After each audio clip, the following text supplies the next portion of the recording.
Em geral, a polícia diz que Colorado Springs é um lugar seguro para se morar. James Leonard Jackson, de 14 anos, levou um tiro na cabeça quando ele e outros 5 amigos no carro deixavam a escola naquele dia. Faz quase uma semana que o soldado de Fort Carson foi espancado até a morte neste cruzamento no centro de Colorado Springs. Art Beck era fichado por pequenos delitos. Nada que justificasse o homicídio de 5 pessoas a sangue frio. 2 foram levados para um hospital onde morreram. 2 outros morreram no prédio. Na manhã de sexta-feira, o corpo nu de uma mulher com cerca de 30 anos foi achado em Frank Waters Park. A jovem morreu de um ferimento na cabeça e é a 16ª vítima de homicídio na cidade este ano. Pelo menos uma das pessoas estava armada e tiros foram disparados durante a discussão. Em 1988, eu era sargento da polícia, supervisor do departamento de homicídios. Eu aparecia muito na TV. Quem investiga mortes quase sempre aparece. O indivíduo que morava aqui foi atingido no peito e no tornozelo por disparos. Eu era bom no que fazia, sem dúvida alguma, eu era. Eu conseguia obter resultados, esse é o segredo. Mas esse caso foi muito diferente. Foi inédito para mim em toda a minha carreira, pois se tratava de um criminoso único. Alguém que nasceu para ser exatamente o que era. Um indivíduo notavelmente perigoso. Caçando assassinos. O Homem Sem Rosto.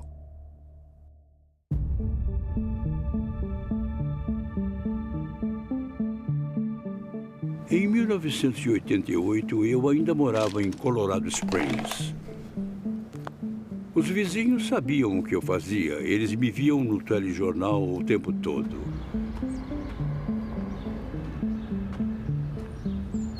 E naquela manhã, quando ia entrar no meu carro diante de casa, um vizinho saiu correndo da casa dele de roupão e começou a me contar essa história horrível de um determinado crime. Eu só queria entrar na viatura e fechar a porta. Mas fui educado e ouvi ele ficar tagarelando por 1 minuto.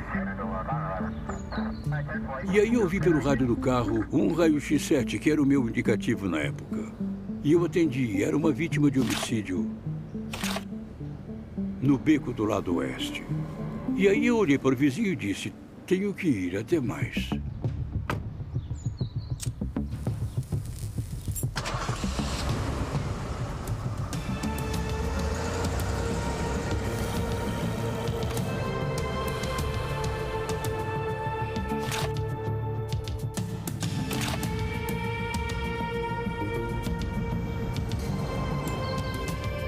Ver o Joe Kenda sem um cigarro era uma coisa muito incomum. Ao ver aquele braço para fora com um cigarro, você sabia quem era.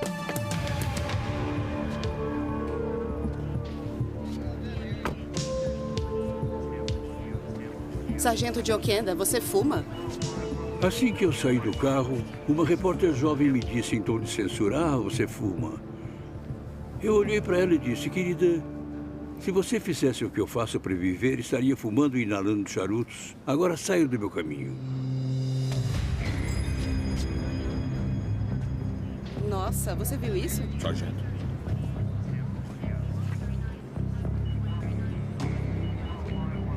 O beco ficava atrás de uma propriedade comercial. E geralmente tinha lixeiras naquele lugar. E também era usado como caminho, como passagem. E é o que os moradores faziam. Usavam esse beco como passagem de pedestres.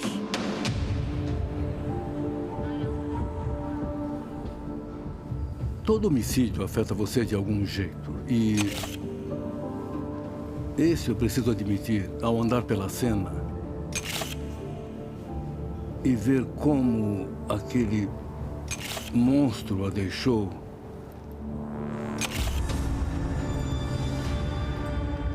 aquilo teve um impacto enorme em mim. O crime violento é uma coisa singular.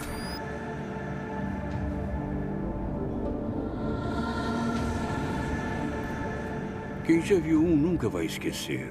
Não tem nada a ver com o que se vê no cinema ou na televisão.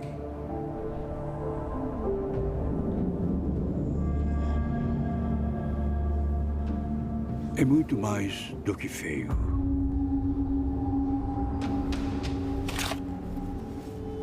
E essa moça tinha um trauma contundente no rosto.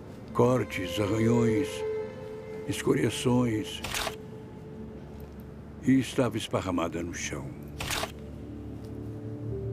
A saia dela estava levantada, a calcinha abaixada e, obviamente, tinha sido estuprada.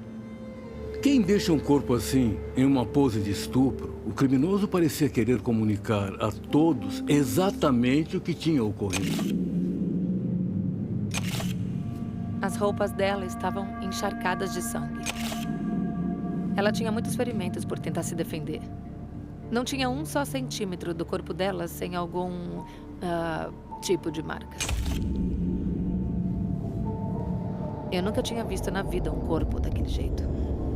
Em minha avaliação, ela estava na casa dos 20 anos. Tinha cabelos castanhos, longos, era muito bonita e relativamente pequena. Olhei para ela e me perguntei, como você veio parar aqui esta manhã, minha cara? Alguém fez isso com você. E vamos achar.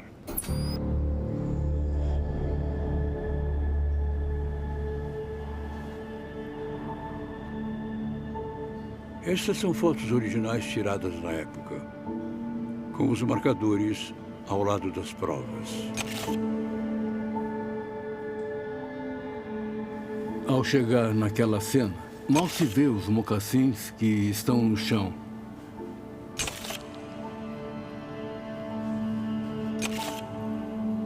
O brinco dela está ao lado do marcador 4. Tinha marcas de luta na terra e marcas de arrasto até onde o corpo dela foi colocado.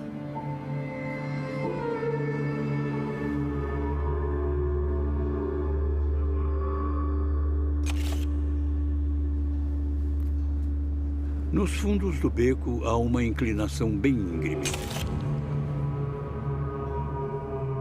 Seguindo uns 25 metros naquela trilha, havia um pedaço de pedra com sangue escorrendo nela. E o sangue fez um desenho em forma de meia-lua bem na frente da pedra. Obviamente, a cabeça dela ou alguma parte dela bateu naquela pedra. Algumas de suas bijuterias foram encontradas. Elas caíram durante a luta.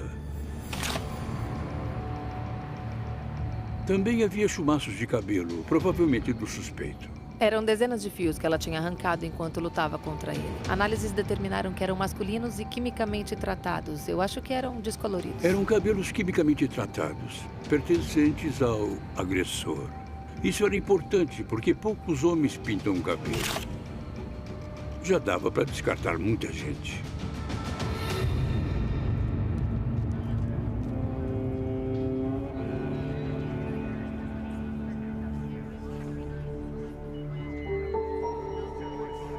A única coisa que temos nessas cenas de crime são provas físicas. E precisam ser preservadas adequadamente. Eles sabiam que cada prova lá poderia solucionar o caso. Em 1988, a identificação por DNA ainda estava em sua fase inicial. Isso é uma baboseira científica. Mas dizem que funciona. Tá, vamos tentar.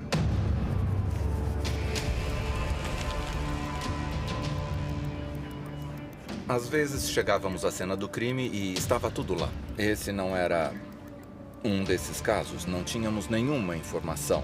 Não sabíamos quem ela era. Não sabíamos onde ela morava. E nenhum desses fatos eram conhecidos. Além disso, quem fez isso era um fantasma. Ele não estava ali. Só a vítima. O que ele estava fazendo? Ele estava rindo de nós? Ou ele estava aliviado? Mas até então não sabíamos quem ele era.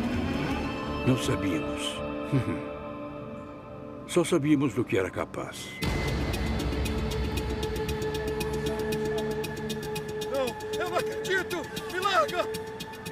Àquela altura, o Joe estava ali e viu alguém tentando passar por baixo da fita.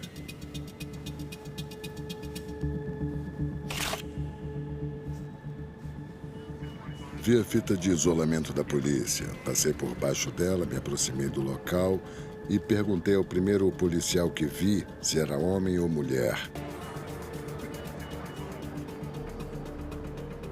Vi que os policiais estavam tentando conter alguém. Fui lá e perguntei, quem é você? Sou Bob Villalpando e aquela é a minha esposa. E ele apontou para o corpo.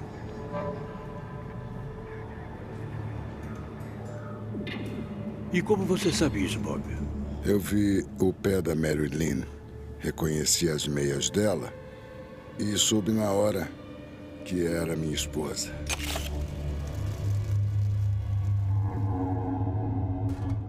Fiquei apavorado, não consegui acreditar que era minha esposa ali. São muitas emoções embrulhadas em uma bola que você não quer rolar. Eu estava em pânico e em choque e com raiva e revolta e descrença. É estranho quando um membro da família aparece na cena do crime. Isso não costuma acontecer. A cena do crime era meio remota. Como ele sabia aonde ir? O que ele faz aqui? Ele está envolvido?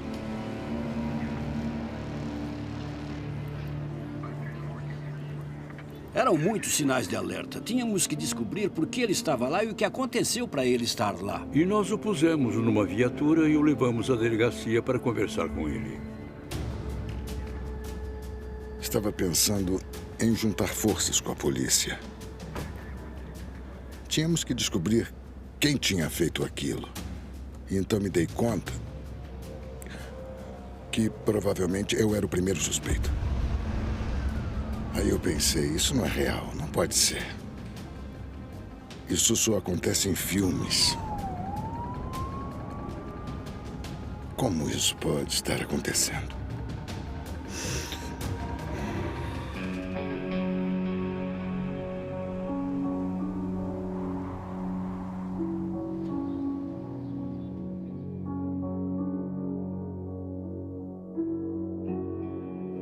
Esta é uma foto de Robert Villalpando em 1988. Ele estava agoniado, era o pior momento da vida dele. Não é à toa que achavam que era eu, não é? Não, eu estava com um aspecto horrível. O que passava na minha mente era que coisa horrível.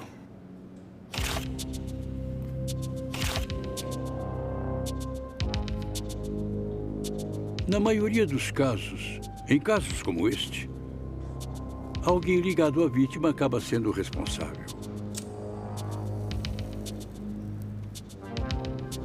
Um casamento é baseado em emoção.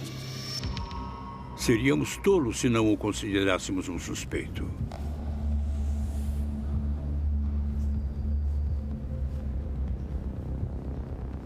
Quando conversamos com o Robert, ele explicou o seguinte, que era a esposa dele. O nome dela era Mary Lynn Villalpando. Tinha 24 anos.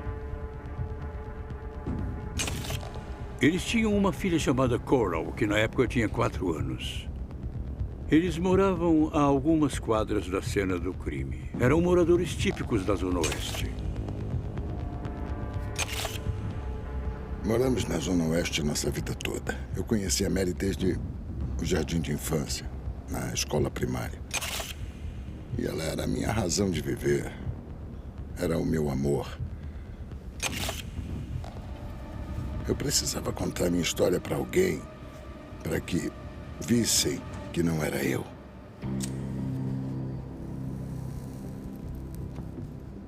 Bob disse que na noite anterior dela ser encontrada no beco, eles foram a um casamento em Pueblo. Deixamos a Coral com a minha sogra.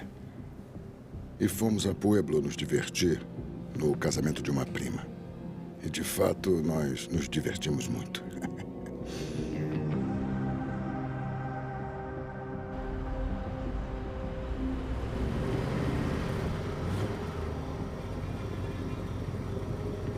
Voltamos à cidade no meu El Camino, com meu irmão e minha cunhada.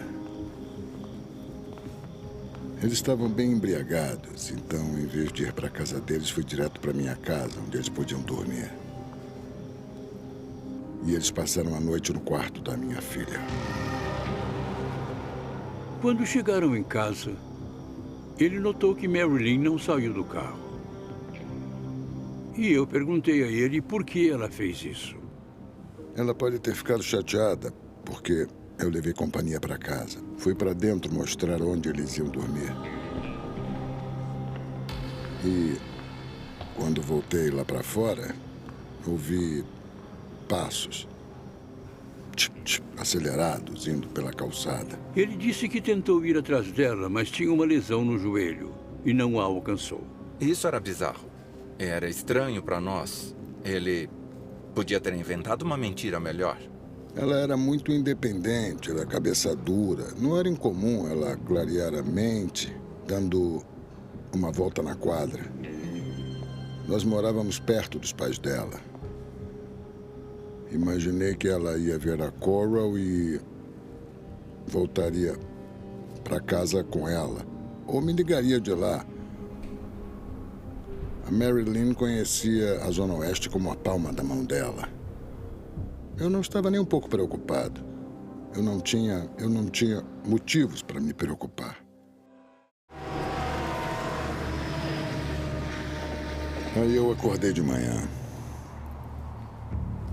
O sol nasceu e ela não tinha voltado.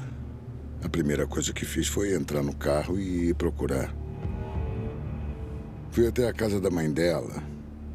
Entrei e percebi na hora que ela não estava lá. Aí eu dei umas voltas e ouvi sirenes. E ouvi também uma comoção. Aí cheguei na rua 27, onde estacionei e caminhei até o local.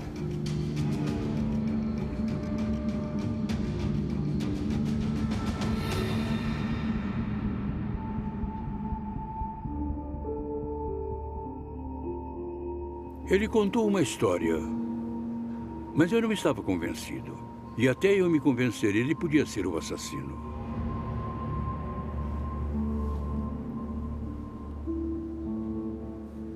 Eu ia fazer perguntas que ninguém gosta. Eu disse, Bob, havia um histórico de violência entre vocês? Nunca houve um incidente de violência doméstica. Por acaso já bateu nela? Não, que isso, não. Nunca, jamais. Por acaso já quis bater? Nunca. O Bob deu todas as respostas certas. O problema era, acreditamos nele? Queríamos ir mais fundo com esse cara. Fizemos o teste do polígrafo. Queríamos ver como ele se saía.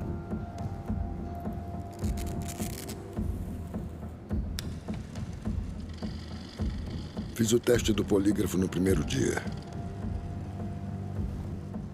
Eu não estava fugindo de nenhuma pergunta que me faziam.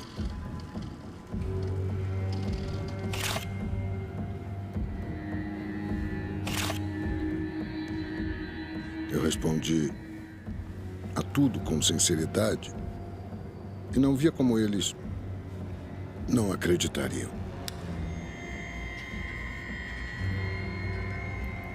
O examinador disse que ele foi totalmente sincero e ele passou no polígrafo com louvor. Além disso, o cabelo do Bob Vialpando era preto escuro. Ele não tingia o cabelo. A prova física não o ligava à cena. Bob Vialpando não era mais suspeito nesse caso.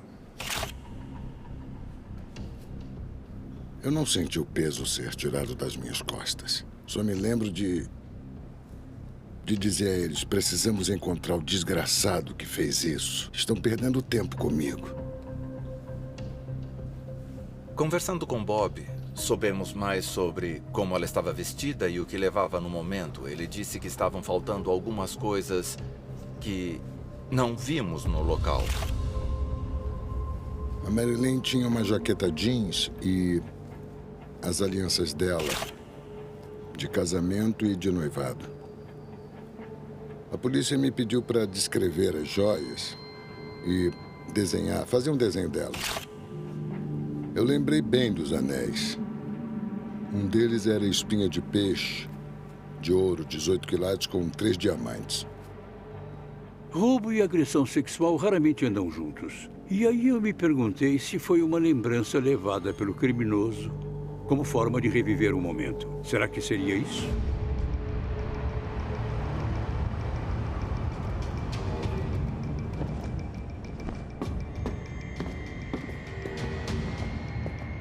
Neste caso, tínhamos uma vítima e uma cena de crime.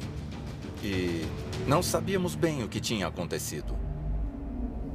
O que nós temos aqui é um diagrama do patologista forense que realizou a autópsia. O que nós vemos são as escoriações e hematomas na parte de trás dos braços e antebraços, consistentes com lesões defensivas. É uma vítima lutando para viver, fazendo de tudo para se proteger. Ela levou 3 facadas no peito, todas juntas sob o seio esquerdo. 1, 2, 3. Devem ter sido infligidas com uma faca de lâmina muito curta, como um canivete. O suficiente para fazê-la sangrar, mas não para matá-la. A causa da morte foi traumatismo craniano contundente, inchaço do cérebro. Podiam ter sido golpes com um punho, podiam ser chutes, a cabeça batida contra uma pedra. Um exame mais aprofundado do corpo revelou hemorragias internas, hematomas, confirmando o fato de que ocorreu uma agressão sexual, o que resultou na presença do DNA dele. A agressão sexual foi incrivelmente violenta. O tipo de pessoa que faz isso é alguém muito perturbado, que odeia as mulheres profundamente. É uma pessoa antissocial e totalmente má. Ninguém deveria ter que passar por isso. Mas ela passou. E perdeu a vida com isso. Nas mãos de um animal.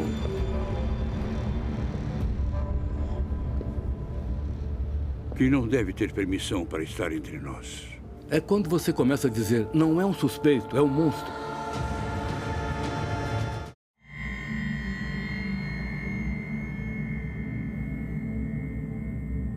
Sou eu que costumo notificar as famílias dos homicídios. Nunca gostei de passar essa tarefa para outros, porque é pesado.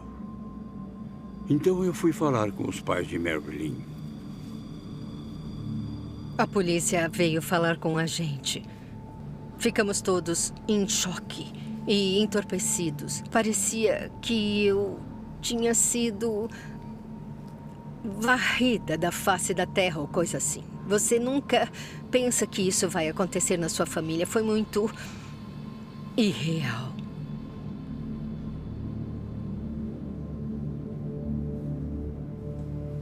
Já trabalhei em vários homicídios.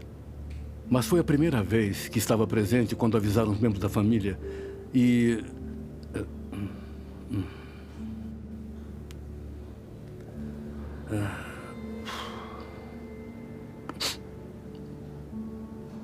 É difícil estar lá e dizer que seu ente querido foi morto. Desculpe. A Marilyn era muito independente. Era voluntariosa, mas ela não era nada materialista.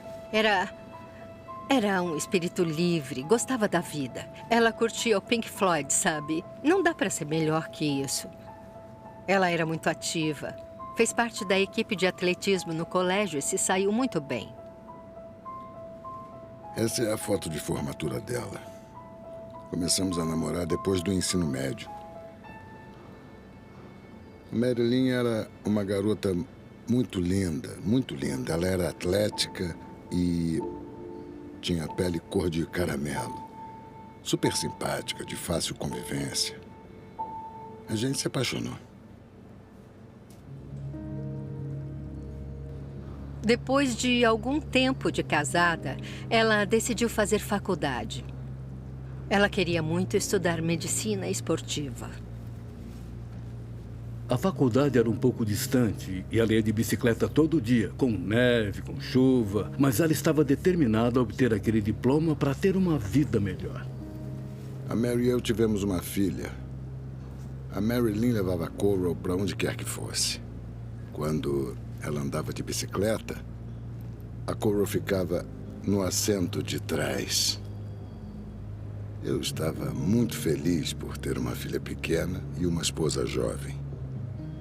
O nosso futuro parecia brilhante. Tinha muitas coisas promissoras na nossa vida.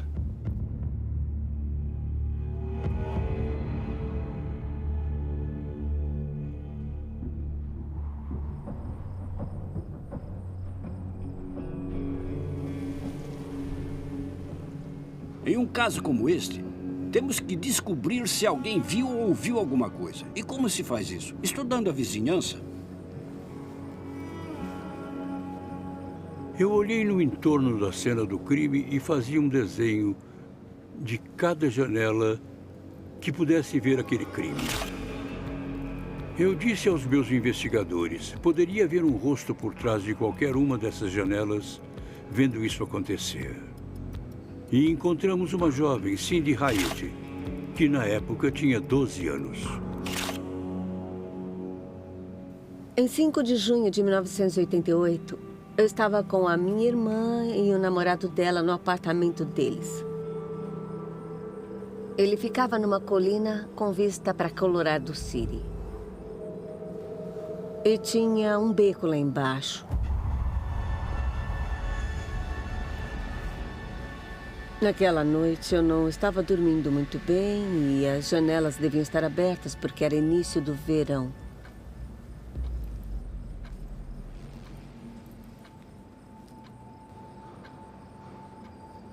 Lá pelas 3 da manhã, eu ouvi um som bem curto. Parecia um grito de surpresa. E não ouvi mais nenhum som. Eu não ouvi mais nada. Então eu achei que não era nada e continuei tentando dormir. Eu não fazia ideia de que alguma coisa tinha acontecido até a manhã seguinte. Ela ouviu um grito e nada mais? É provável que tenha sido Mary Lynn Villalpando quem gritou.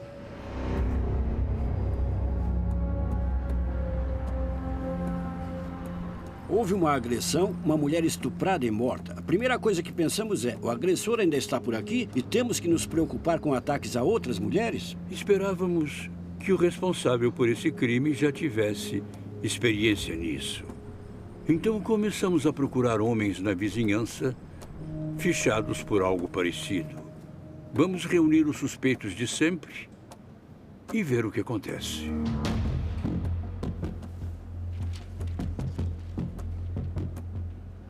A investigação identificou alguém, um homem branco chamado Trent Hayes.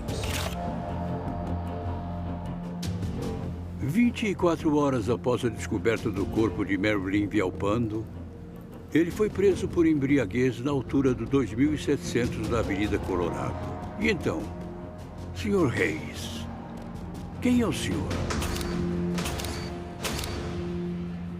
A picape dele foi apreendida. E ele foi acusado de embriaguez ao volante. Não tínhamos argumentos para obter um mandado de busca para a picape, mas nada nos proíbe de olhar pela janela. Mandei 2 policiais para o pátio de apreensão. Eles viram uma faca com bainha em cima de uma jaqueta jeans desbotada. E estávamos procurando uma jaqueta jeans desbotada. A vítima tinha 3 facadas. Era só fazer as contas. Queríamos ver como ele podia explicar aquilo.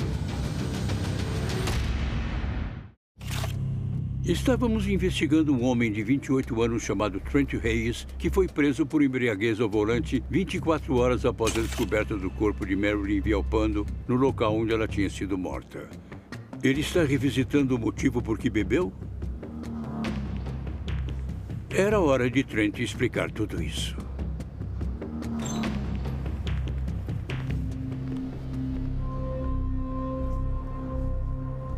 Quando entrei na sala de interrogatórios, lá estava o Trent Hayes. Ele tinha cabelos loiros descoloridos.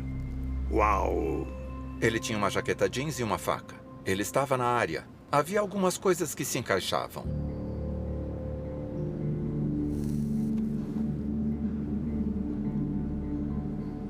Ele estava vestindo uma camisa de botão e alguns dos botões estavam abertos. E então eles viram um arranhão na barriga dele. Bem, Trent, o homem que procuro tem cabelo loiro descolorido e algumas marcas. E você, garotão, tem os dois. Eles também notaram que a mão dele estava machucada e inchada. Ele explicou que foi um ferimento ocorrido na hora da prisão dele por embriaguez ao volante. Os dois ferimentos podiam ter ocorrido em um ataque contra Mary Lynn. Ele tinha um álibi muito ruim. Segundo ele, no momento do crime, entre 2 e 3 da manhã, ele estava dormindo em sua picape. Mas ninguém podia confirmar. Então, onde ele estava? Ele estava num beco matando Marilyn Viopando ou dormindo na picape dele? Não podemos acreditar em tudo que uma pessoa relata. Temos que investigar as coisas mais a fundo.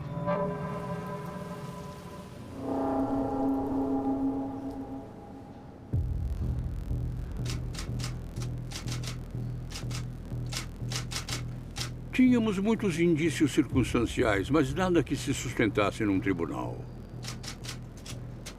O único método infalível disponível para nós era a análise de DNA. Em 1988, o DNA estava só começando a ser uma ferramenta forense usada para solucionar crimes. Ainda era uma ciência comparativa, muito antes dos bancos de dados de DNA serem criados. Na época, a única coisa que você podia fazer era: eu tenho esse suspeito. Bem, vamos pegar o DNA dele e comparar com o DNA conhecido de quem estuprou essa mulher.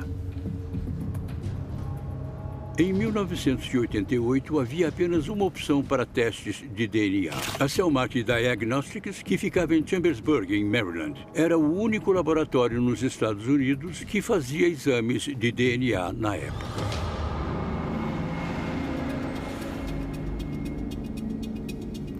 Este é o relatório do investigador Hilty de 28 de junho de 88.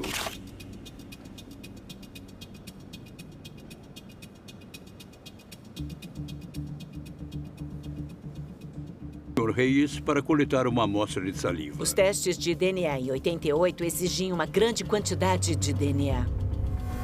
Sangue foi colhido do braço. Ainda foram colhidos fios de cabelo da cabeça e pelos da região pública. Ele era a fonte do cabelo descolorido? Era a fonte das amostras de fluido corporal? Essa seria a primeira vez que alguém ia oferecer alguma coisa além de uma opinião. O teste nos diria se seria sim ou não.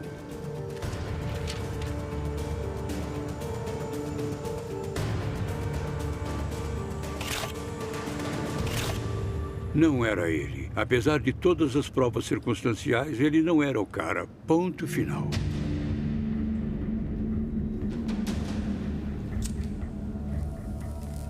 Para mim, fumar era um hábito que aumentava quando eu estava estressado.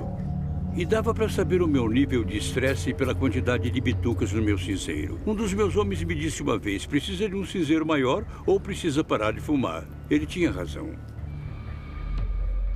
Apesar de eu fumar e apesar do teste de DNA, ele ainda estava por aí, ele ainda estava solto, pondo o público em risco. E não podíamos fazer nada porque não tínhamos a menor ideia de quem ele era. E era por isso que eu não dormia à noite.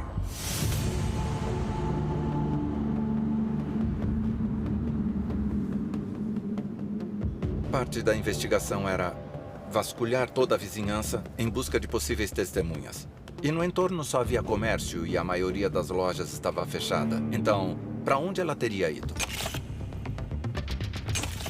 Em 1988, em Old Colorado City, havia um punhado de bares antigos na área. Havia o Fred's Bar, o Meadow Muffins e o Thunder Bottoms. O Rogers Bar se destacou porque servia comida depois que a venda de álcool se encerrava às 2 da manhã. Ela podia ter estado lá?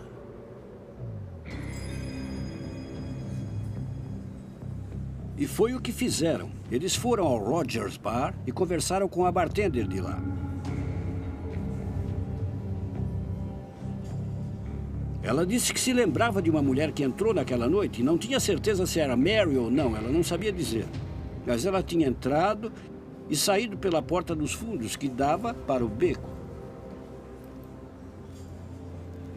E esses bares têm uma clientela frequente, é claro. Perguntamos a um deles, você viu alguém que não conhecia naquela noite? Bem, teve um cara que entrou, ele estava bêbado, nunca vi ele antes. Não sei quem era. Ele estava embriagado e foi muito agressivo com todos. E chegou uma hora em que ele se levantou e saiu pela porta dos fundos, não pagou nada, só saiu. Ela disse que se lembrava dele muito bem porque ele tinha uma cicatriz bem grande no rosto. Se a Marilyn esteve lá naquela noite, esse cara poderia ter saído porque viu ela sair? E se ele a seguiu? E se ele for o cara? Precisávamos descobrir quem era o sujeito com a cicatriz e falar com ele. Decidimos que era do nosso interesse que a bartender do Rogers conversasse com o retratista da polícia para termos um retrato falado do sujeito com a cicatriz.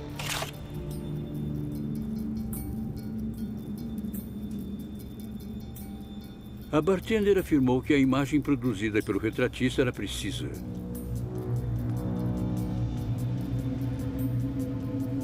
Olhamos para aquele retrato e pensamos, esse pode ser o monstro que procuramos? Sim, podia. Com certeza podia.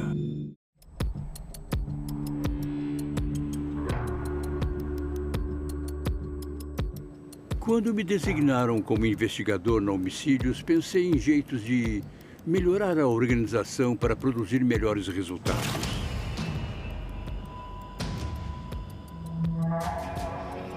Eu convoquei uma reunião, sentamos todo mundo. O que você sabe? Agora, o que você sabe? Conte a todos na sala, ninguém fica perdido. Todos sabem em que pé o caso está. O processo funciona muito bem, porque é organizado. Qualquer um poderia pegar o caso e saber o que estava acontecendo. Não é um só, somos todos nós. É uma equipe. Todos nós decidimos, e a única coisa que tínhamos era o retrato falado.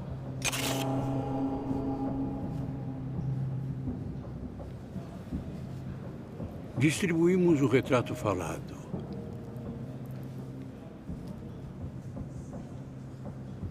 Nós o mostramos a todos que a conheciam e a muitos que não a conheciam. Você reconhece essa pessoa? Ninguém sabia nada sobre aquele homem. Paradeiro desconhecido. Nome desconhecido.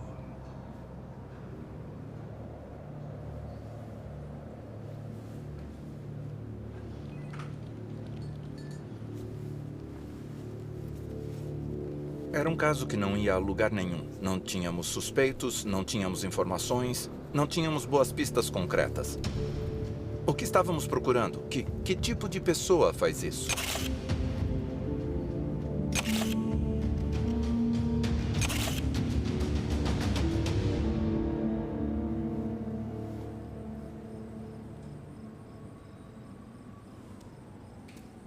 Quando se tem uma vítima inocente como a Marilyn, isso dói muito. É alguém que foi morta sem motivo algum. Por um lobo. Um predador. Se ele a matou, é capaz de matar qualquer um. O que aconteceu com ela foi muito perturbador e assustador.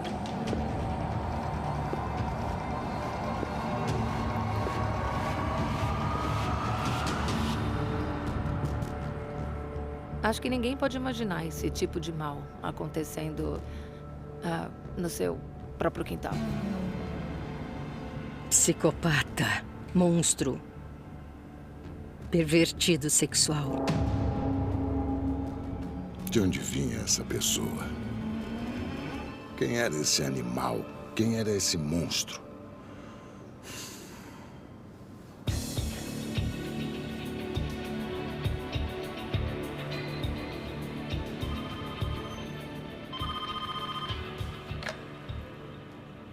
Cerca de 8 meses depois, no início de 1989, a polícia de Colorado Springs recebeu um telefonema da polícia de Hutchinson, no Kansas. Eles tinham prendido 4 indivíduos num roubo ocorrido naquela jurisdição. Uma das pessoas presas, uma mulher chamada Rachel Kipp, tinha informações que considerava pertinentes ao caso. Rachel disse à polícia que ela morava em Colorado Springs, assim como Michael Lauderman, que também estava preso no Kansas por esse roubo. Rachel Kipp afirmou que em algum momento durante o verão de 88, ela viu Michael Lauderman correndo pelo beco em direção à casa dela. Quando chegou na casa, estava sem fôlego e repleto de dor, totalmente fora de si, totalmente angustiado, com arranhões e marcas. Ela disse que perguntou a ele o que estava errado. E ele fez a seguinte declaração: "Eu fiz uma coisa muito ruim. Eu nem acredito no que eu fiz. O que foi isso, Mike Lauderman?" Quanto mais ela pensava nisso, mais ela achava que ele podia ter cometido o assassinato.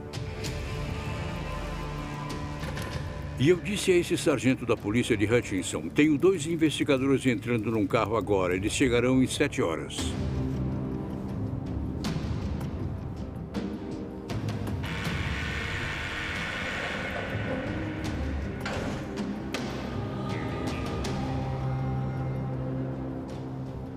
Quando os investigadores entram na sala de interrogatório, eles olharam para Michael Lauderman.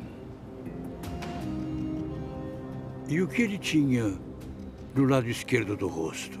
Ele tinha uma cicatriz branca. Eles se lembraram da declaração feita por uma bartender do Rogers Bar de que a pessoa que se comportava estranhamente também tinha uma cicatriz proeminente. Opa, ora. Onde você ganhou isso, Michael? Onde conseguiu isso?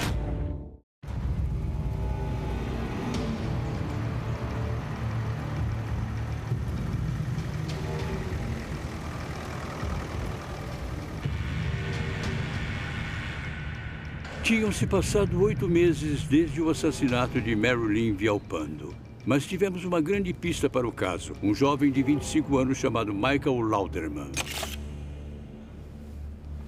Eles perguntaram: "Que cicatriz diferente a sua, como você a conseguiu?"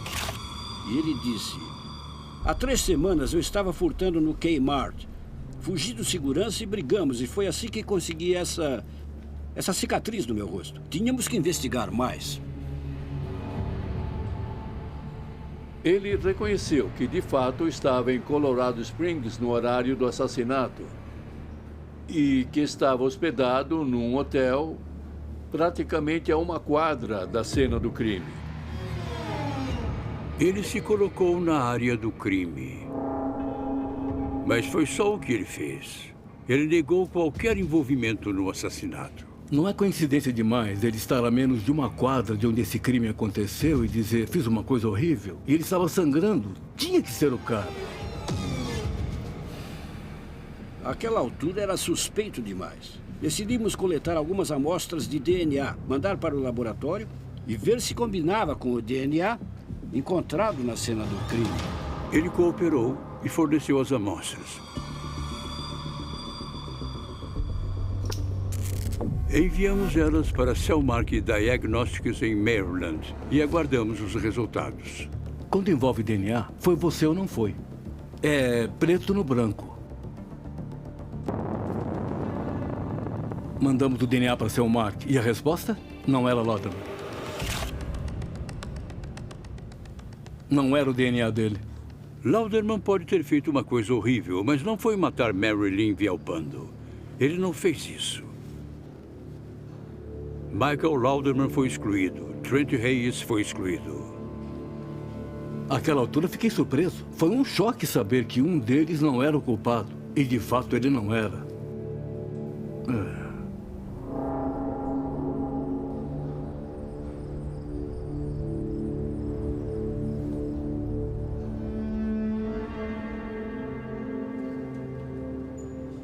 Você não vai a lugar algum quando tem um caso que consome você. Você questiona seus próprios métodos. O que deixamos passar? O que nós não vimos?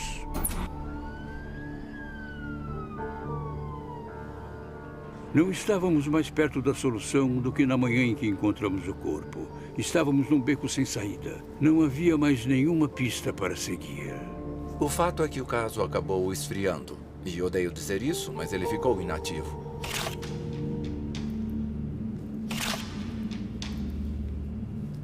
Alguma coisa tinha que vir até nós, porque não tínhamos mais nada para fazer. Quando todas as pistas estão esgotadas, todas as provas foram examinadas até o limite da nossa capacidade, o caso vai para uma prateleira, porque parou ali. Não há esperança. Não há para onde ir.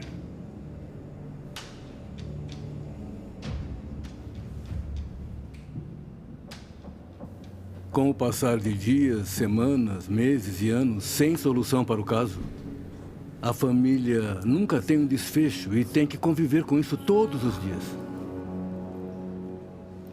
Com o passar dos anos, eu senti que eu estava com uma nuvem escura sobre minha cabeça. Eu me senti muito frustrada pelo caso não estar sendo solucionado. Eu tentei manter a história viva para que as pessoas não se esquecessem da minha irmã, a Marilyn, e da morte horrível que ela sofreu.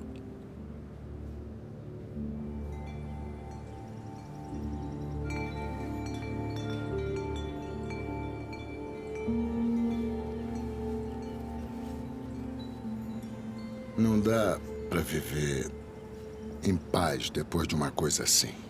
Eu não conseguia ver como esse mundo ainda estava girando. Não conseguia entender por que ainda estava girando. E isso me tornou uma pessoa diferente.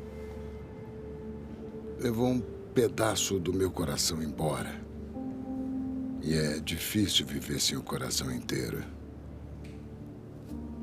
Se eu não tivesse uma família tão grande e entes queridos ao meu redor, nós não estaríamos tendo essa entrevista.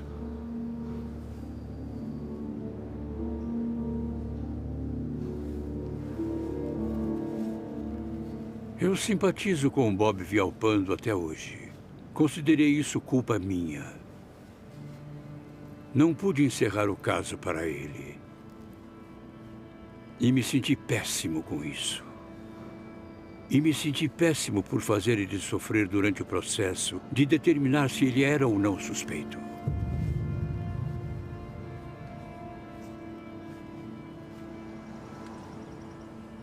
Com o passar do tempo, ainda sussurram pelos cantos.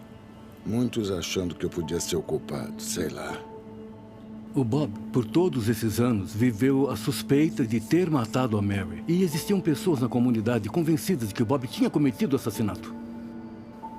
Isso arruinou a vida do Bob.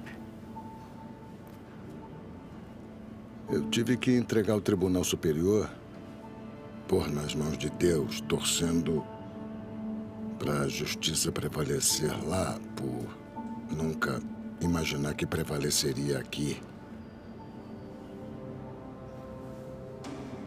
Muitas vezes as vítimas são participantes de sua própria morte. Têm um estilo de vida de alto risco. Não era o caso de Marilyn Villalpando. Ela é uma vítima inocente.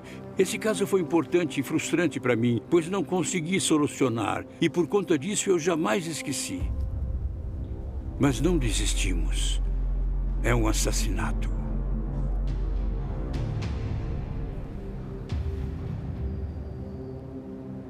E quando nos aposentarmos, um novo grupo vai procurar você. Não perdoamos, não esquecemos e não paramos.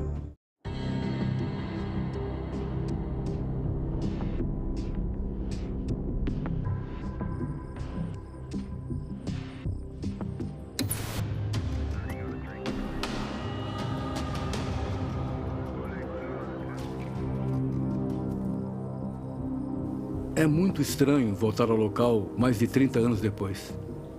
Essa parte do beco não mudou nada. A fita de isolamento foi colocada aqui para manter as pessoas fora e eu acho que é onde, de início, eu fiquei até começarem a analisar a cena. Olhei para o beco e a primeira coisa que eu vi lá no fundo foi o cobertor. E o corpo dela estava bem aqui.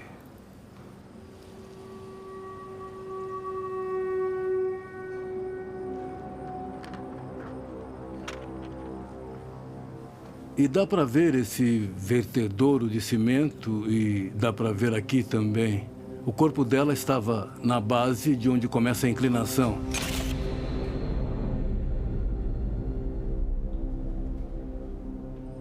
E aí, a uns 20 metros daquela direção, subindo pela trilha, é onde estava a pedra com sangue.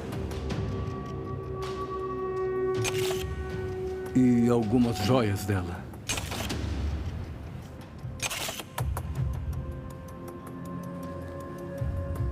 Esse é um dos crimes que mais ficou gravado na minha memória. Me assombrou do começo até o fim. Eu tenho outros casos abertos, mas de alguma forma esse se destacou mais.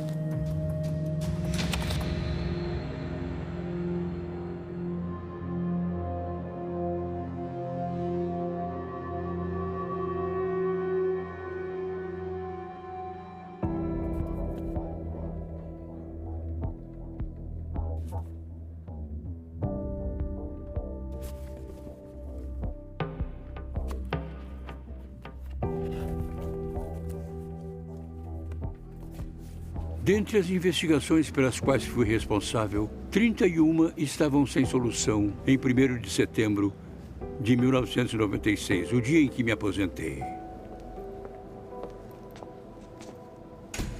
Nunca parei de pensar neles na época e não paro de pensar neles agora.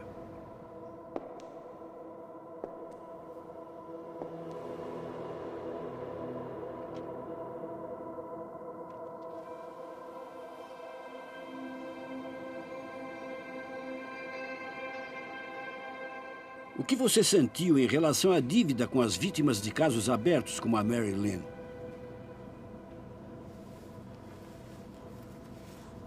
Senti remorso, senti culpa por não descobrir quem foi o responsável pela morte prematura dela. Era uma mulher jovem e vibrante, com a vida pela frente, levada por um animal, sem nenhum propósito. O pior da história dos homicídios. Eu queria poder dizer que apontei uma arma para alguém e informei que ele estava preso pela morte de Marilyn Villalpando. Mas eu nunca pude fazer isso.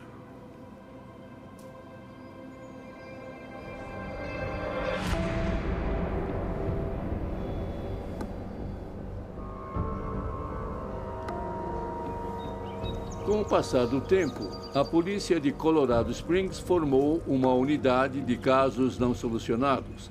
E com esse caso em aberto por cerca de 30 anos, foi para a unidade de casos não solucionados.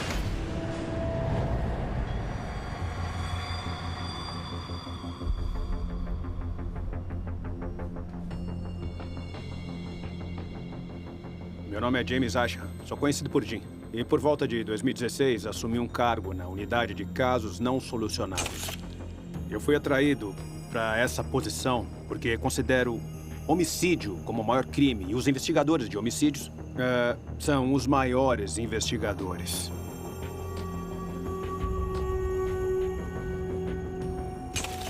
Para trabalhar em homicídios não solucionados, tem que ser inovador. Você quase precisa ser um visionário. O investigador Somoski é um investigador inteligente, muito competente. Nossas personalidades eram um pouco diferentes, mas pareciam se encaixar. O Jim era a voz calma da razão e, sem sombra de dúvidas, eu era um desastre caótico e ansioso, que vivia querendo fazer alguma coisa. Eu acho que a gente se equilibra muito bem.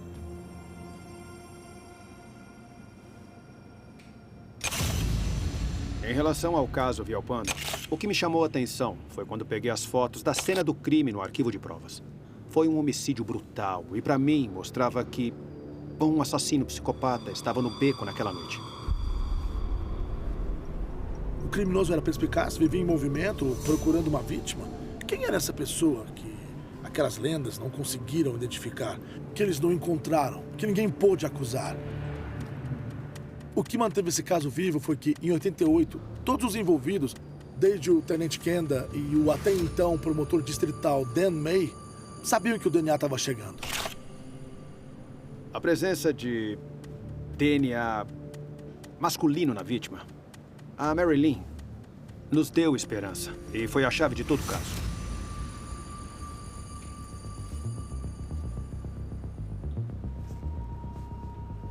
De 1988 até o momento em que começamos a analisar as provas, o DNA avançou muito.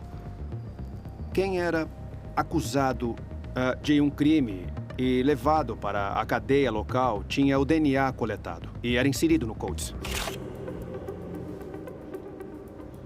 Toda noite, à meia-noite, o sistema Codes levanta todos os perfis desconhecidos e compara com todos os perfis que já estão no Codes. Nenhuma descoberta foi feita a partir da inclusão no Codes do DNA do caso Villalpando. O que isso significava?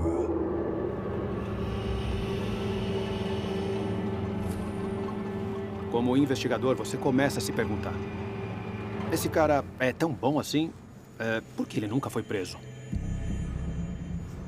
As outras possibilidades são: ele está morto ou ele pode estar fora do país. Ele podia ter se mudado para a França, pelo que ouvimos falar. Nós não sabíamos.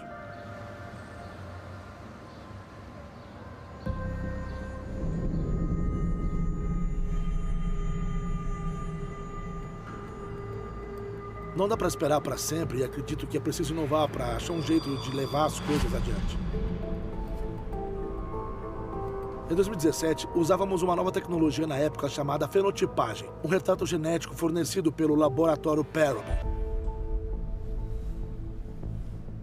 Havia laboratórios estudando partes do DNA que poderiam dar uma indicação dos atributos físicos dos indivíduos. A cor dos olhos, a cor do cabelo e, às vezes, até se tem ou não sardas. Nem precisa pensar. Vamos mandar alguma coisa e ver se conseguimos um resultado. Vai levar a algum lugar? Não sei. Vamos ter que tentar. Em 2 semanas, os resultados chegaram.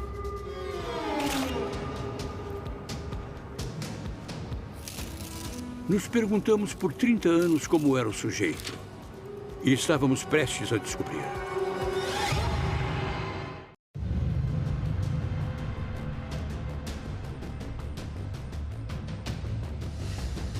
Tinham-se passado 30 anos desde o assassinato de Marilyn Villalpando. Mas a unidade de casos arquivados da polícia podia finalmente ter uma ferramenta que identificaria o criminoso. E esta foi a imagem que recebemos da Parable. Mostra um homem branco, com cabelos castanhos claros ou loiros, de olhos azuis. E eu não podia acreditar que, depois de tantos anos, finalmente, nós tínhamos um rosto. Mandamos para as redes de notícias locais.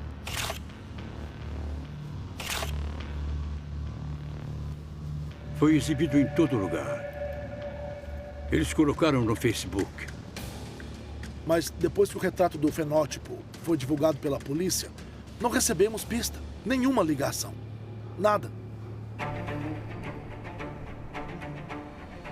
Foi como todos os outros momentos nesse caso de 30 anos. Outra tentativa e erro. Mas isso faz as pessoas falarem sobre o caso. E fez o caso da Marilyn voltar a aparecer na mídia. Em 5 de junho de 1988, a polícia encontrou esta esposa e mãe de 24 anos estuprada e espancada até a morte em um beco perto da Rua 26, em Old Colorado City. E o que torna esse caso tão singular é que foi o primeiro caso no Colorado em que provas de DNA foram coletadas. Penso nela todos os dias e é frustrante que ainda não tenham pego o assassino. Eu nunca desisti. Nunca desisti. Houve momentos em que eu achava que não ia mais aguentar, mas nunca perdi completamente a esperança de que esse caso seria solucionado.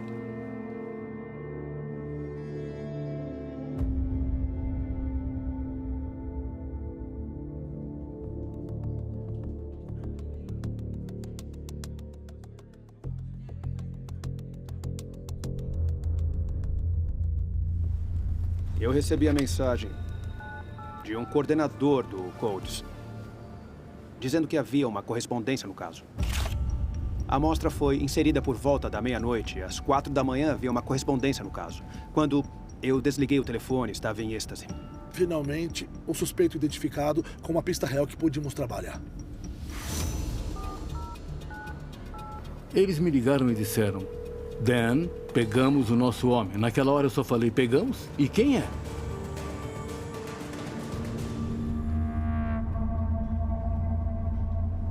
O DNA pertencia a um homem branco de 45 anos chamado James Edward Papel.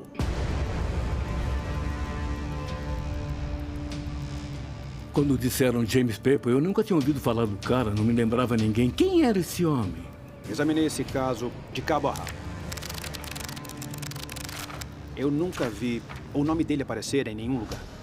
E quem seria esse tal James Edward Papel?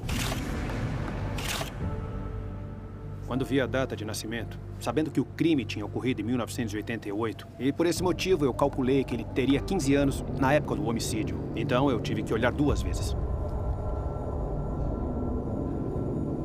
A violência e a natureza desse crime não se encaixam com o que se pensa de um garoto de 15 anos. É uma coisa que nunca vi em todos os meus anos de serviço. Um jovem de 15 anos cometendo agressão sexual, cometendo agressão física.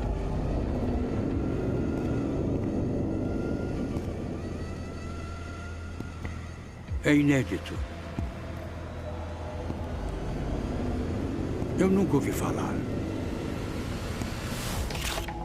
Mas àquela altura, alguém postou na nossa página de casos não solucionados que possivelmente sabia quem era o assassino. Obviamente, decidi falar com ela. Amanda Anderson dizia ter visto o retrato feito pela Parable na postagem do Facebook. Eu realmente acreditava que esse retrato era do garoto que eu tinha começado a namorar. Acredito que em 1988 o nome dele era James Papel. Era por isso que esperávamos.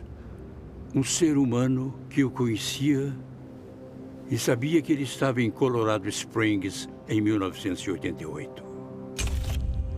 Quando conheci o James, eu estava prestes a fazer 17 anos e ele tinha acabado de fazer 16 anos. E eu conheci ele na Dale House, um abrigo para adolescentes. Só me lembro que ele vivia zangado o tempo todo, tinha ciúme de tudo e parecia ser hiperfocado nas mulheres. Houve muitos incidentes em que ele me deu tapas, deu socos. Um dia ele pegou uma mochila enorme do exército, cheia de roupas. Ele ergueu sobre a cabeça dele e ele acertou a minha cabeça com aquela mochila e parecia que o meu pescoço tinha afundado no meu tronco. E ele gritou a essa distância do meu rosto, gritou com o olhar mais maligno nos olhos. Eu tinha muito medo do James. Eu sabia que alguma hora eu acabaria morta se não saísse da relação. Ela disse que ele era muito capaz de matar alguém. Seria a única coisa que talvez acalmasse a raiva dele, matar alguém. O investigador Ashram e eu começamos a investigar esse cara. Descobrimos que ele morava na comunidade há muito tempo. Tinha filhos e tinha tido relacionamentos com várias mulheres. Ele era um abusador de mulheres. Mulheres que se relacionaram com James Edward Papel disseram que ele costumava ser violento com elas. Durante uma discussão que James Papel teve com uma delas, ele chegou a dizer: "Eu matei mulheres melhores do que você." Ashram e Somosky não tinham dúvidas de que tinham achado o culpado. A única pergunta que restava era onde ele estava? Ainda estava aqui? E se por acaso ele ainda estava aqui no Colorado e deixou uma pegada? Ele estava sob custódia do Hospital Psiquiátrico de Pueblo. Isso foi um sinal de alerta, meio que me fez pensar. Tá bom, isso agora faz sentido? Não fui no hospital naquele dia. Eu queria pesquisar primeiro. E, de fato, havia vários crimes contra ele. Entre 2002 e 2003, ele cometeu 6 crimes praticamente ao mesmo tempo. Mas foi inocentado de alguns, alegando insanidade. E, como parte do acordo, foi para o Hospital Psiquiátrico de Pueblo, onde era tratado por seus problemas de saúde mental. Eu dei uma lida nos diagnósticos mentais dele. Ele tinha esquizofrenia paranoide quando era criança. Ele tinha TEPT, transtorno de personalidade antissocial, várias coisas. Se os diagnósticos dele são precisos, eu já não sei dizer, eu não sou especialista. Mas ele era muito bom em burlar o sistema e manipular as pessoas. O James Papel era paciente no CMHIP, que é o Hospital Psiquiátrico do Colorado. E ele morava com uma enfermeira que trabalhava lá no hospital. Só para você ver a capacidade dele de manipular. A essa altura, eu queria ver nesse cara, queria sentar na frente dele, ver se ele estava disposto a conversar. Aí, fomos ao hospital psiquiátrico.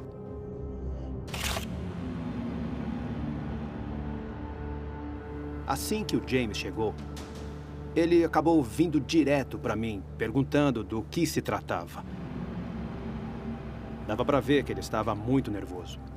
Então, os policiais disseram para ele: "Relaxe, nós vamos responder as suas perguntas, mas não aqui no corredor." Dentro da sala de entrevistas, o James se sentou. E eu disse a ele que era um investigador de homicídios de Colorado Springs. E o comportamento dele mudou na hora. Foi como uma pessoa quando vê o fantasma de alguém. Nesse caso, talvez, de Mary Lynn Villalpando. Lá no fundo, ele sabia que esse dia podia chegar. Eu tô com medo. Olha, eu entendo. James Papel tinha todos os motivos do mundo para estar com medo, porque finalmente parte de seu passado tinha voltado para assombrá-lo.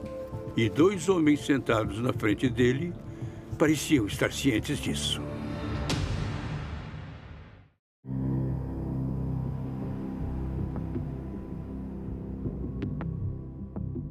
O caso de assassinato de Mary Lynn Villalpando finalmente tinha avançado. Os investigadores tinham um suspeito: James Edward Papel.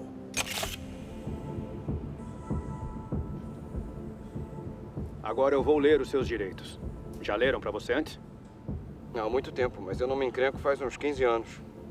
Primeiro, você tem o direito de permanecer calado. Segundo, qualquer coisa que disser pode e será usada contra você em um tribunal. Minha principal preocupação era ler os direitos do suspeito e ver se ele queria conversar. Entende cada um dos direitos que expliquei? Sim, senhor. E tendo esses direitos em mente, quer falar comigo agora? Não, senhor. Certo, tudo bem. Agora eu vou escrever as suas respostas ao lado dessas duas perguntas e pedir para você rubricá-las. O Papal não quis falar. Agiu exatamente como agiria alguém culpado daquele crime. Ele não falou.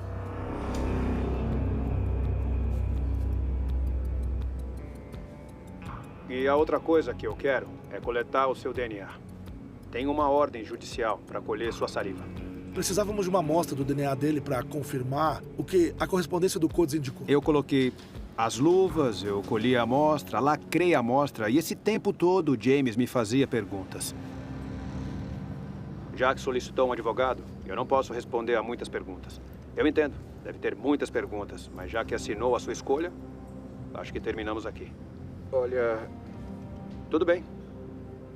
Eu não quero ser um cuzão, não é que eu não queira cooperar, eu só tô com medo. Eu entendo. Eu coletei o DNA, eu dei o meu cartão a ele, disse que estava indo embora. E eu lembro que ele me disse... Vou ter notícias suas de novo? E eu respondi, pode ter certeza, entraremos em contato de novo.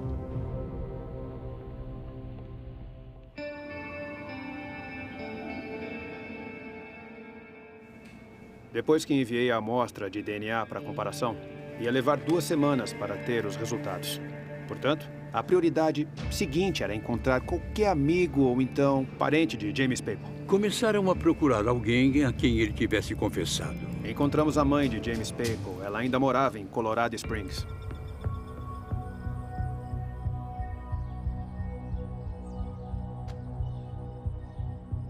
Fomos ver a mãe do James. Tivemos uma longa conversa com ela na varanda, na presença dos inúmeros gatos que frequentavam o bairro. E claro, nessa conversa, a coisa mais importante para o Asham e o Somolsky foi ela admitir que tinha tido um contato recente com James. Ele ligou para ela e contou sobre o exame de DNA envolvendo o caso de assassinato. E James Papal disse à mãe que se tinha DNA dele no corpo dela, foi porque ele tinha roubado algumas joias dela. Mas já estava morta quando ele a encontrou no beco. Ele disse, eu peguei as joias dela, mas não a agredi sexualmente. Não matei ela. Deve ter achado por isso. Mas não foi lá que encontramos o DNA. Eram pelos e o esperma dele. Coisas que não vão estar lá por alguma explicação inocente. O James acha que está dando uma desculpa para a mãe, mas na verdade está ajudando a cavar a própria cova. A natureza das pessoas não muda. As pessoas não mudam fácil assim. O Papal era o que era. Você a matou. Você a estuprou. Você fez todas aquelas coisas com ela porque você é quem você é.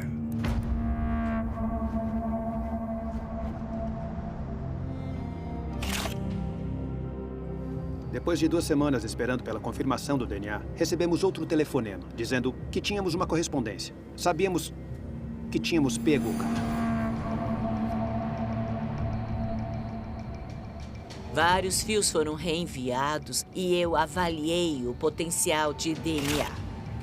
No primeiro conjunto deles, a razão de verossimilhança era de pelo menos 70 octilhões, ou seja, 10 com 27 zeros atrás dele. Essa era a probabilidade de terem sido deixados por James Papal. Ele era o culpado. Isso exclui todos os outros homens do planeta. Esse era o monstro. James Edward Papal. E mais ninguém.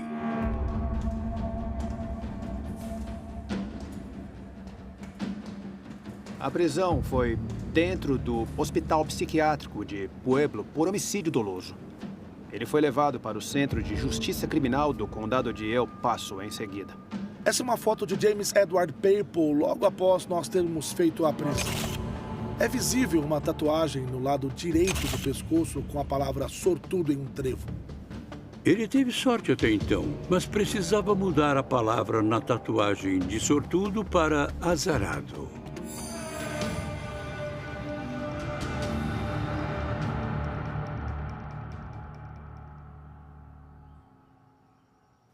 Quando eu soube que o James Papel tinha sido identificado como o homem que matou a minha irmã, eu pensei, finalmente, por todos aqueles anos, eu contei com o DNA e finalmente se tornou realidade. E eu pensei, maravilha. Quando soube que ele tinha 15 anos na época, isso fez algum sentido para você?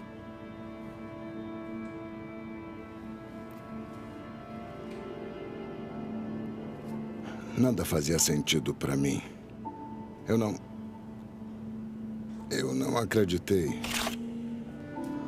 Eu estava pasmo. Ele escapou tantas vezes que é difícil acreditar que ele estava lá, vivendo a vida, sabendo que tinha tirado outra vida. E quando fez isso, ele tinha 15 anos, então... Ai, cara...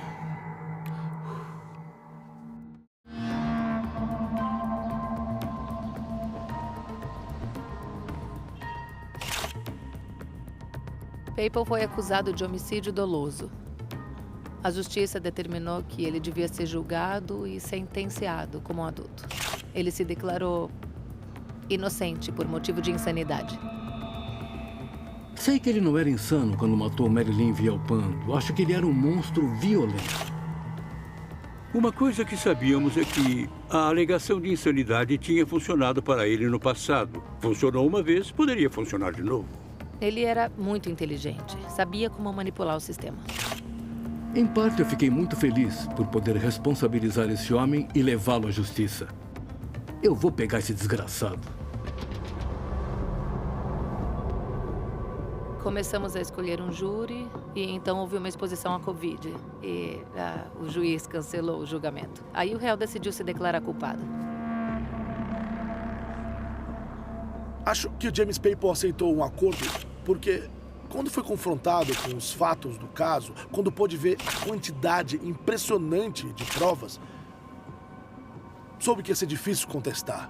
Quando ele prestou depoimento, ele disse, eu esfaqueei e roubei ela. E foi só pouquíssima informação. Foi praticamente uma frase, sem demonstrar nenhuma emoção. Eu sentei lá e ouvi o James Papel se declarar culpado e o chamei de covarde e mentiroso. Eu realmente odeio, detesto, tenho nojo dele. Eu não aguentei ficar muito tempo no tribunal. Acho que ele não estava nem um pouco arrependido de nada. Não posso dizer com certeza. Porque não pulei e tentei torcer o pescoço dele e matar ele ali mesmo, mas era o que eu queria fazer, era o que a minha mente estava fazendo. E eu matei ele muitas vezes em minha mente, antes mesmo de ter uma foto, um rosto e uma pessoa. Ah, meu Deus.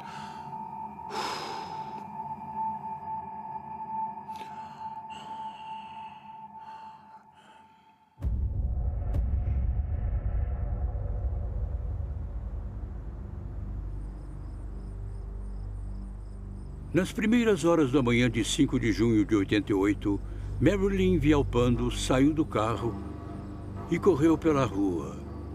Era comum para ela sair correndo quando estava com raiva, se acalmar e voltar. Eu acredito que James Edward Papel ouviu, caminhando de forma nervosa, Marilyn Villalpando em um beco muito escuro em Old Colorado City. Tudo começou quando ele viu a chance de cometer um crime.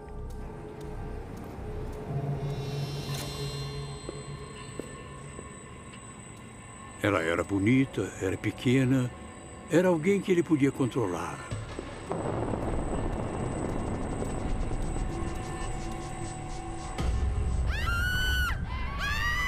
Ele a atacou, ela reagiu e houve uma luta. Durante a luta, ela bateu com a cabeça na pedra. Ele deu facadas no peito dela, arrancou suas roupas e aí a violentou sexualmente.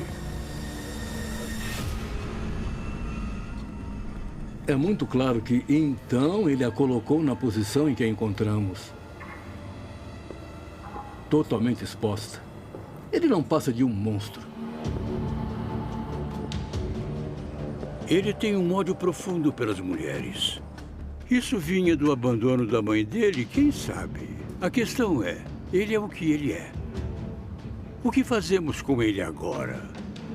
Continuamos com uma discussão acadêmica sobre como ele ficou assim? Ou o enrolamos em arame farpado e o colocamos numa masmorra? Eu prefiro o arame farpado e a masmorra. Marilyn Villalpando foi assassinada no final dos anos 80 e sua família tem alguma justiça hoje, depois de todos esses anos? Já se passaram 32 anos e 11 meses. Já faz muito tempo e eu estou muito feliz que esse dia chegou. Ao sentenciar James Papel, a juíza disse que este era diferente de qualquer outro caso que ela presidiu. Ela olhou para ele e disse que teria dado a mesma sentença àquele garoto de 15 anos.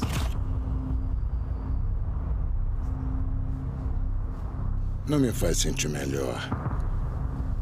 Eu jurei que ele ia pro inferno no dia que ele fez isso. E os guardiões que protegeram ele na época continuam ali atrás dele, são igualmente culpados.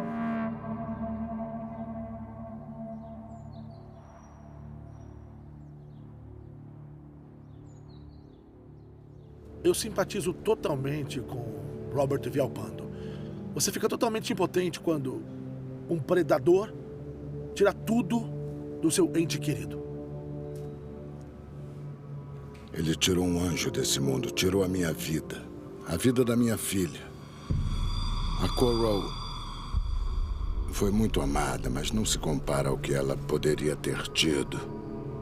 Não com o amor de uma mãe. Não sei, Ed partiu o coração. Eu não posso dizer que ela é a pessoa que deveria ser.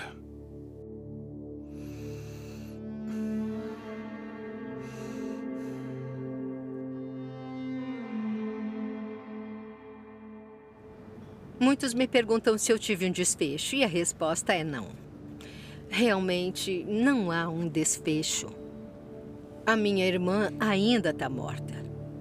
Não tem como esquecer isso.